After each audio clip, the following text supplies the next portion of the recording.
Good morning my dear students. आज हम लोग हमारा जो अंतिम अध्याय है उसका हम लोग अध्ययन करेंगे। इस अध्याय का नाम क्या है? आदर्श समाज की परिकल्पना। आदर्श समाज की परिकल्पना, इसके जो लेखक हैं वो हैं डॉक्टर भीमराव अंबेडकर। इससे पहले इनके द्वारा रचित जो एक लेख, महत्वपूर्ण लेख था, इसका हम लोगों ने अध्ययन किया, श्रम विभाजन और जाति प्रथा। तो श्रम विभाजन और जाति प्रथा पर हम लोगों ने विस्तृत चर्चा की। अब हम लोग इस पर आदर्श समाज की परिकल्पना के विषय में अध्ययन करेंगे कि आदर्श समाज क्या है, आदर्श समाज कैसा होना चाहिए और उसमें कौन कौन से महत्वपूर्ण घटक हैं।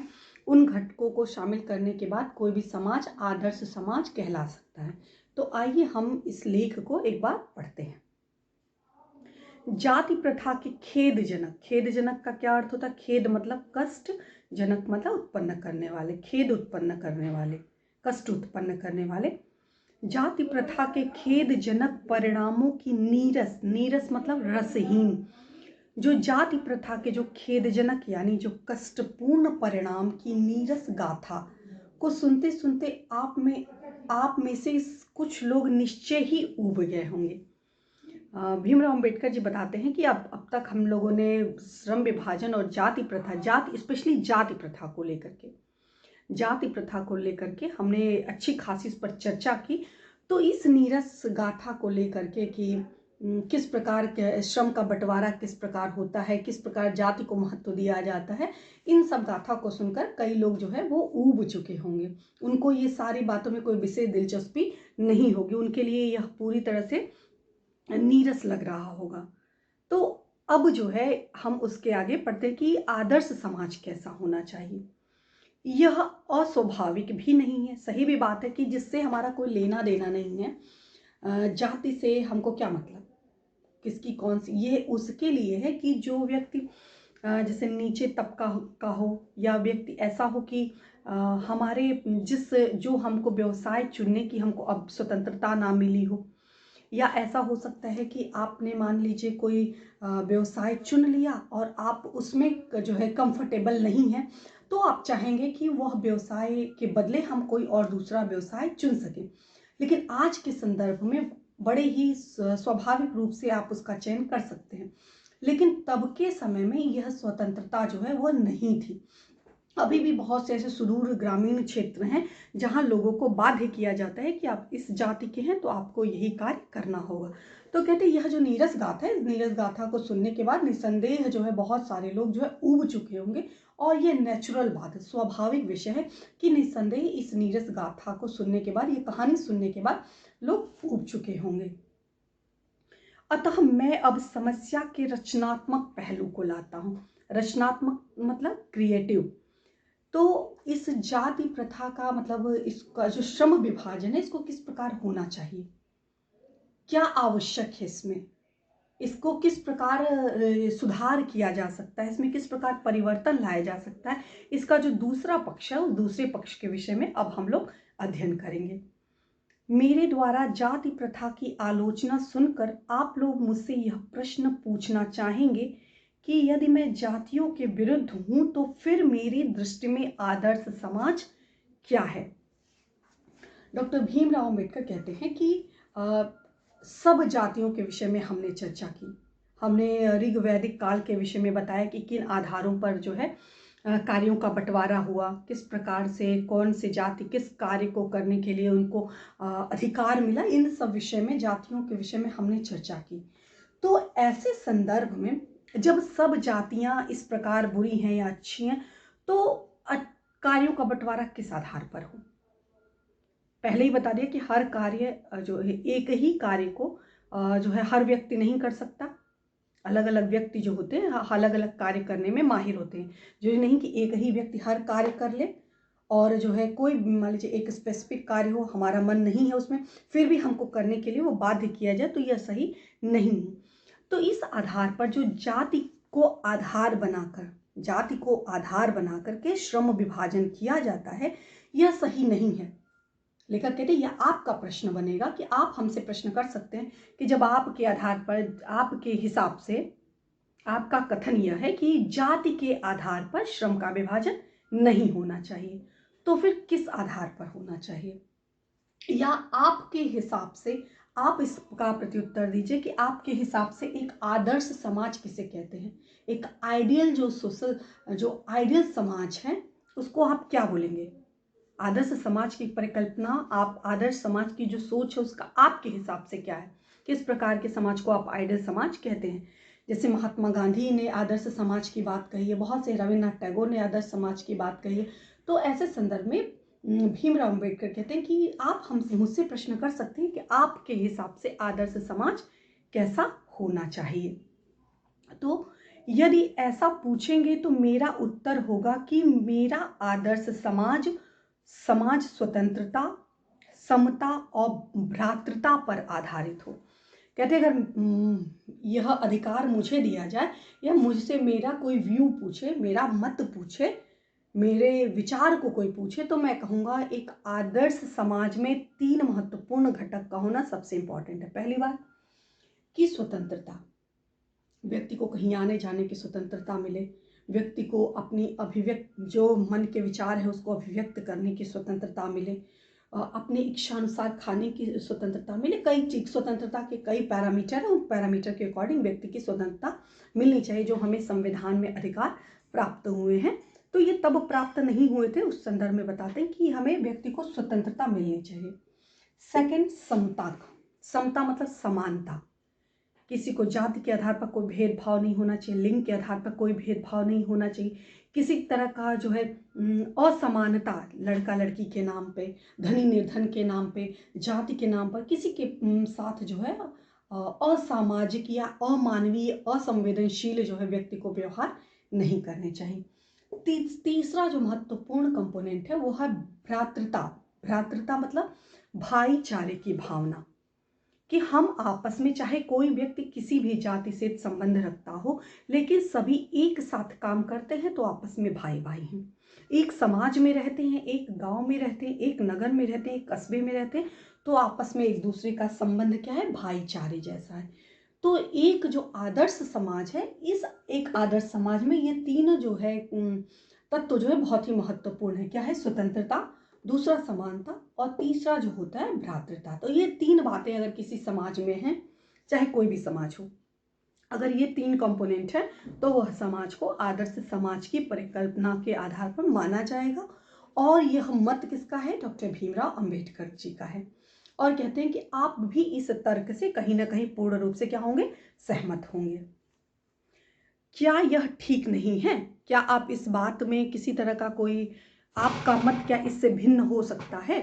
अगर आपसे पूछा जाए कि कोई भी समाज हो उसमें व्यक्ति को स्वतंत्रता मिलनी चाहिए, तो आप क्या कहेंगे कि नहीं नहीं स्वतंत्रता नहीं मिलनी चाहिए? आपका विचार क्या होगा? आप भी कहेंगे कि हाँ स्वतंत्रता मिलनी चाहिए, व्यक्ति को समानता का अधिकार मिलना चाहिए, भ्रातृता यानी भाईचारे का अधिकार सभी को प्राप्त होना चाहिए। तो ये तीनों चीज आप भी निसंदेह इस बात से आप भी क्या होंगे, सहमत होंगे।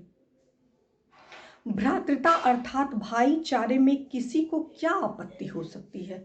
स्वाभाविक सी बात है कि भाईचारे के संदर्भ में कि आपस में हम सभी धर्म के नाम पे जो एक दूसरे में क्लेश पैदा करते हैं, जाति के नाम पे एक दूसरे के प्रति बैर भाव पैदा करते हैं, ये सब कहीं ना कहीं जो है वो घातक है, उस समाज के विकास में एक विष का काम करता है। तो इस प्रकार जो है आपस में जब भ्रातृता होगी, जब आपस में भाई भाई जैसा कनेक्शन होगा, तो कोई व्यक्ति किसी दूसरे व्यक्ति का जाति के आधार पर, लिंग के आधार पर कोई भेदभाव नहीं करेगा और किसी के प्रति बैर भाव ना रख करके एक मित्रवत स्नेह पूर्वक एक दूसरे के विकास में जो है वो सहयोग देगा। जो मोदी जी का स्लोगन है, सबका साथ और सबका विकास, की मतलब एक दूसरे की सहायता करते हुए सभी आगे बढ़ें। किसी भी आदर्श समाज में इतनी गतिशीलता होनी चाहिए जिससे कोई भी वांछित, वांछित का अर्थ क्या होता है, वांछित मतलब कि जो आवश्यक हो, आवश्यकता के अनुरूप, स्वादानुसार, जैसे हम खाना बनाते हैं बोलते हैं ना कि नमक कितना, तो स्वादानुसार, तो उसी तरह से जो आवश्यक हो, जो आमूल चूल परिवर्तन होने चाहिए आवश्यकता के अनुरूप। तो किसी भी कोई भी जो समाज है पूरी तरह से इस प्रकार उसमें दृढ़ता ना हो जाए कि किसी भी आधार पर किसी भी तरह से, जैसे एक निरंकुश शासक होता है कि उसने जो कानून बना दिया, उस कानून को वह कानून पत्थर की लकीर हो गई, अब इसमें कोई परिवर्तन नहीं हो सकता, ऐसा नहीं होना चाहिए। एक आदर्श समाज ऐसा होना चाहिए कि जिसमें वांछित जो भी आवश्यक हो उसमें आमूलचूल परिवर्तन किए जा सके। कि किसमें? कि जो भी नियम बनाए गए वो समाज को रन करने के लिए, समाज को चलाने के लिए कुछ न कुछ जो है आवश्यक नियम होते हैं, और स्वाभाविक है उस नियमों के अनुसार व्यक्ति को आचरण करना पड़ता है। लेकिन नियम में इतनी जो कठोरता नहीं होनी चाहिए, उस नियम में इस प्रकार पशुता नहीं होनी चाहिए कि किसी भी रूप में चाहे कुछ भी हो जाए, हम इस नियम में परिवर्तन नहीं करेंगे। किसी व्यक्ति को इतना जो है, किसी भी व्यक्ति को, किसी भी समाज को इतना कट्टर होने का अधिकार जो है प्राप्त नहीं होना चाहिए। तो क्या कहते हैं कि किसी भी आदर्श समाज में इतनी गतिशीलता, मतलब एक तरह का जो फ्लो जो होता है, फ्लेक्सिबिलिटी जो होती है, चेंज करने की जो आवश्यकता होती है, इतनी गतिशीलता होनी चाहिए कि जिससे कोई भी वांछित परिवर्तन समाज के एक छोर से दूसरे छोर तक संचारित हो सके। कैसे? कि कोई भी नियम है, सपोज करिए कि कोई भी नियम है, तो जो सरकार के द्वारा बनाए गए नियम हैं, उस नियम में अगर आवश्यकता हो सके, आवश्यकता पड़े, तो वह थोड़े बहुत जो उसमें परिवर्तन हो, परिवर्तन किए जाएं, और यह परिवर्तन बिना किसी भय के, बिना किसी डर के, बिना किसी कष्ट के एक छोर से दूसरे छोर, मतलब एक जो शासन सत्ता में जो कानून बना रहे वहां से और एक आम नागरिक तक पहुंचने में किसी तरह की कोई भी समस्या उसमें ना आए। बड़ी ही तेज गति से, गतिशीलता इतनी होनी चाहिए, आपस में इतना कनेक्शन होना चाहिए। वो तभी पॉसिबल है जब आपस में भाईचारे की भावना होगी, जब हर व्यक्ति एक दूसरे की सहायता करने के लिए उद्यत होगा, तैयार होगा। तभी जब भाईचारे की भावना होगी तो शासन के द्वारा कोई भी नियम बनेंगे, कोई भी उसमें परिवर्तन किए जाएंगे, वह परिवर्तन बड़े ही सहजता के साथ एक छोर से दूसरे छोर तक पहुंच सकता है। कब पहुंच सकता है? जब भ्रातृता की भावना लोगों के हृदय में संचित होगी, लोग जब एक दूसरे की हेल्प करने के लिए तैयार होंगे। अन्यथा अगर इस तरह की भावना नहीं होगी तो हर व्यक्ति केवल अपने जाति का उद्धार करना चाहेगा, हर व्यक्ति अपने लिए केवल कुछ करना चाहेगा, स्वार्थ हित, केवल अपने स्वार्थ हित की सिद्धि करने के लिए हर व्यक्ति जो होगा वो लगा होगा। तो ऐसे समाज की बहुविधि मतलब बहु माने विभिन्न, विधि माने प्रकार से, विभिन्न प्रकार के हितों में सबका भाग होना चाहिए। एक व्यक्ति हर कार्य नहीं कर सकता, तो कोई भी एक बड़ा कार्य जब होता है उसमें बहुत लोगों का सहयोग होता है। तो उसके सहयोग के लिए जब हम ये सोचेंगे कि बहुत बहुविधि, विभिन्न प्रकार से हर व्यक्ति उसमें सहयोग दे, तो हर व्यक्ति तभी सहयोग देगा जब उस व्यक्ति को ये भाईचारे जैसी भावना आएगी, जब उसको यह प्रतीत होगा कि यह मेरा देश है, यह अपनापन, जब अपनेपन की भावना उस कार्य में उस व्यक्ति को लगेगी, तभी वह जो है उस कार्य को करने में अपना योगदान देगा। तो इसके लिए सबसे महत्वपूर्ण बात है कि कार्य, व्यवसाय या पेशा चुनने के लिए किसी प्रकार का जो है व्यक्ति के ऊपर पाबंदी ना लगाई जाए कि नहीं नहीं तुम इस जाति को हो या यह हो, तुम्हारे पिता की पैतृक पेशा है तो पूरा जीवन तुमको यही करना पड़ेगा। तो इस तरह से जो निर्धारण कर दिया जाता है, इससे व्यक्ति जो है खुले मन से उस जो देश हित का कार्य होगा उसमें अपना योगदान देने से निश्चित रूप से वो हिचकिचाएगा और अपना कार्य नहीं करेगा। जितने अच्छे ढंग से वो कर सकता है वह नहीं करेगा, और निश्चित रूप से देश, इसका जो परिणाम होगा बहुत ही दूरगामी परिणाम होगा, और जो देश की रक्षा है, देश की सुरक्षा है, देश में जो विकास होना है, वो देश की विकास की जो गति है वो निश्चित रूप से जो है वो मंद पड़ जाएगी। तो ऐसी बहुविधि हितों में सबका भाग होना चाहिए और सबको उनकी सुरक्षा के प्रति सजग रहना चाहिए। आदर्श समाज में ये 3 महत्वपूर्ण तत्व, इसके साथ साथ सबको ये समझना चाहिए कि मेरा देश है, हम सभी समान हैं। तो इसके लिए, इस देश की सुरक्षा के लिए, देश को आगे बढ़ाने के लिए यह हम हर व्यक्ति जो है वह आगे बढ़े। यह तभी होगा, देश के बारे में लोग तभी सोचेंगे जब ये तीनों तत्व जो है आदर्श समाज में मौजूद होंगे। और यह कहने मात्र के लिए नहीं कि केवल किताबों में या फिर कहीं कानूनी तौर पे बस लिख दिया जाए करने के लिए नहीं, ये वास्तविक रूप में समाज में यह चीज़ों का संचरण होता रहे। वास्तविक रूप से जो है समाज में समता का गुण, स्वतंत्रता का गुण, भाईचारे का गुण और वसुधैव जो कुटुंबकम की जो अवधारणा है वो निश्चित रूप से वह पुष्पित पल्लवित होती रहे, तभी यह देश के बारे में लोग सोच सकेंगे। अन्यथा हर व्यक्ति केवल अपना घर, अपना जाति, अपना मोहल्ला, अपना गांव के बारे में सोच करके रह जाएगा। सबकी संकुचित जो होगी वह निश्चित रूप से लघु होगी। और प्रति सामाजिक जीवन में अबाध संपर्क में अनेक साधन व अवसर उपलब्ध रहने चाहिए। तात्पर्य यह है कि दूध पानी के मिश्रण की तरह भाईचारे का यही वास्तविक रूप है। इसी का दूसरा नाम लोकतंत्र है। और क्योंकि लोकतंत्र केवल शासन की एक पद्धति ही नहीं, शासन की पद्धति मतलब शासन जो रूल हमारे ऊपर जो शासन बन रहा है, जो कानून बन रहा है, वह लोकतंत्र जो है वह केवल एक लोकतंत्र, लोगों के द्वारा चलाया गया जो शासन व्यवस्था है। तो यह लोकतंत्र केवल एक पद्धति ही नहीं, एक सिस्टम ही नहीं है, बल्कि क्या है, तो बल्कि लोकतंत्र मूलतः सामूहिक, इस लाइन को अंडरलाइन कर लीजिएगा, लोकतंत्र का अभिप्राय क्या है, सामूहिक जीवन चर्चा।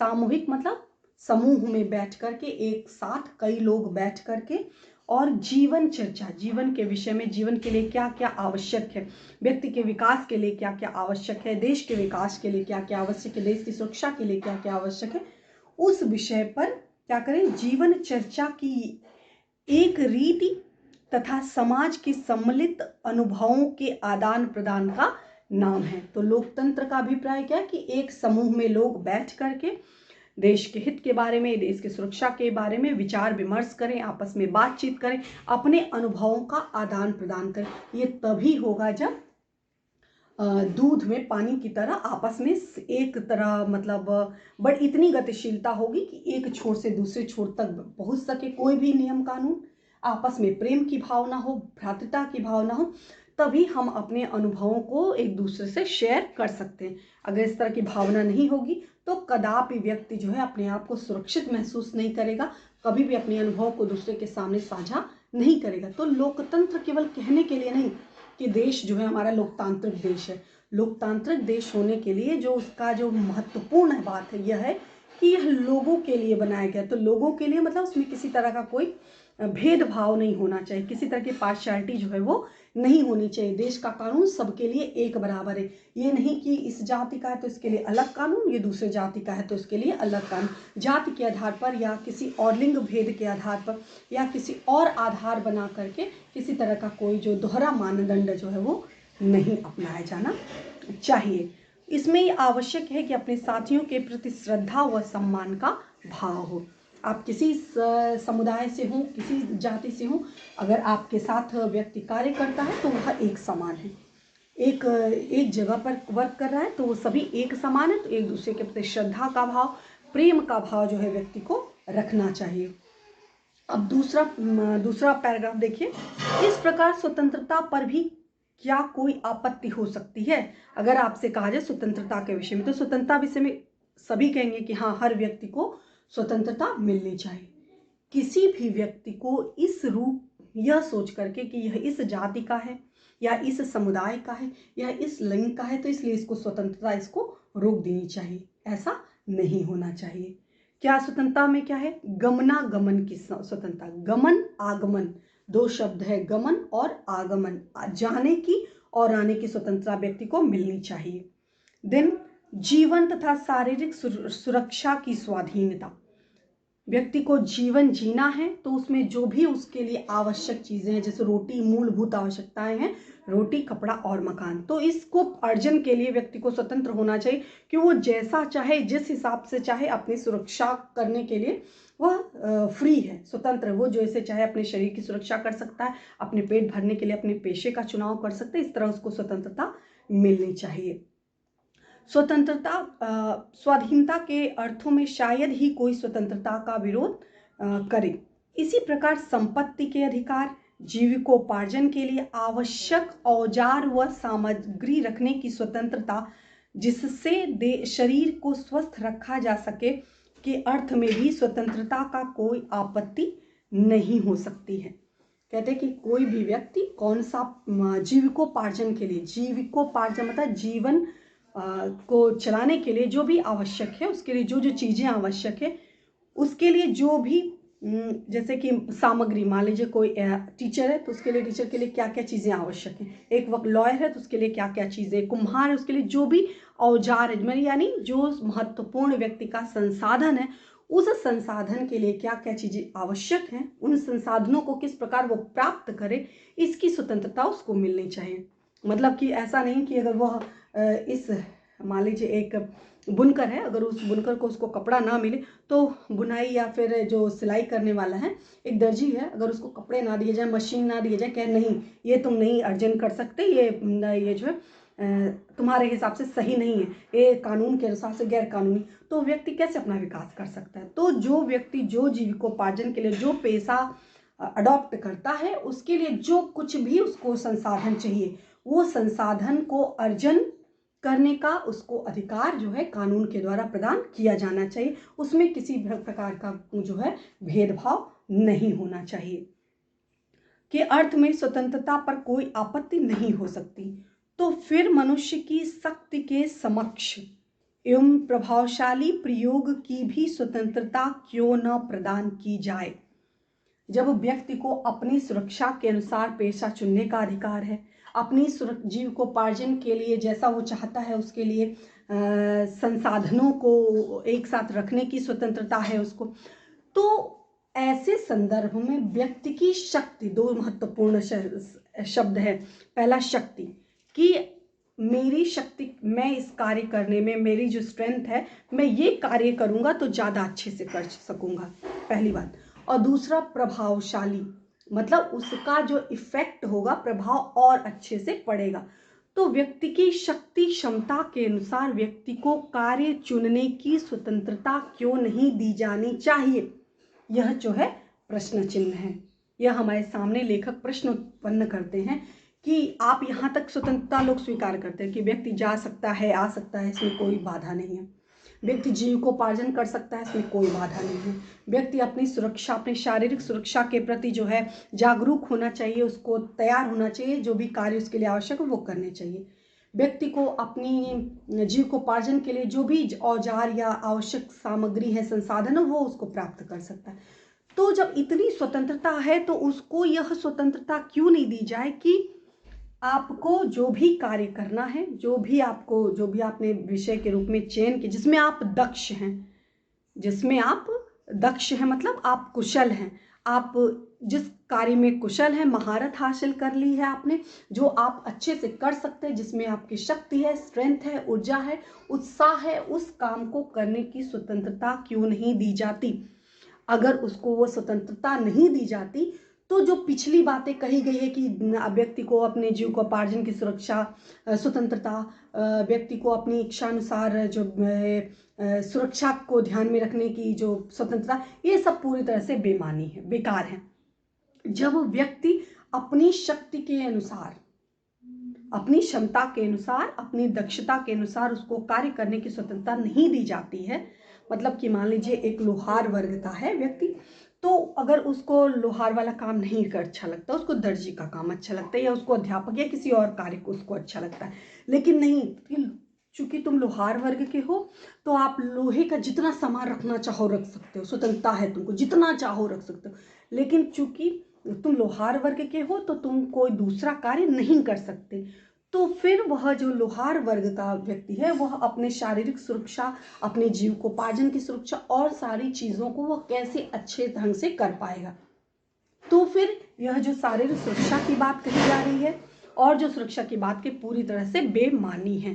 तो व्यक्ति की लेखक का मत क्या है कि व्यक्ति आदर्श समाज में जो स्वतंत्रता का शब्द है, स्वतंत्रता का विषय है, स्वतंत्रता में व्यक्ति को शक्ति के अनुसार, उसके प्रभावशालिता के अनुसार, यानी व्यक्ति को जिसमें कंफर्टेबल है, जो कार्य करने में उसको महारत हासिल है, उसके अनुसार उसको रोजगार चयन की स्वतंत्रता मिलनी चाहिए। आज हम लोग बस यहाँ तक पढ़ेंगे, ये बहुत ही महत्वपूर्ण है। तो आप इसको ध्यान पूर्वक दोनों जो गद्यखंड इसको पढ़िए, और इस पर आधारित बहुत से महत्वपूर्ण प्रश्न बनते हैं। बुक में ऑलरेडी आपके महत्वपूर्ण कई प्रश्न दिए हुए हैं, उनको पढ़िए और अपने शब्दों में इसका उत्तर, और खुद से तर्क करिए कि अगर एक आदर्श समाज, आपके हिसाब से एक आदर्श समाज कैसा होना चाहिए और किस किस व्यक्ति को किस किस प्रकार की स्वतंत्रता मिलनी चाहिए। धन्यवाद।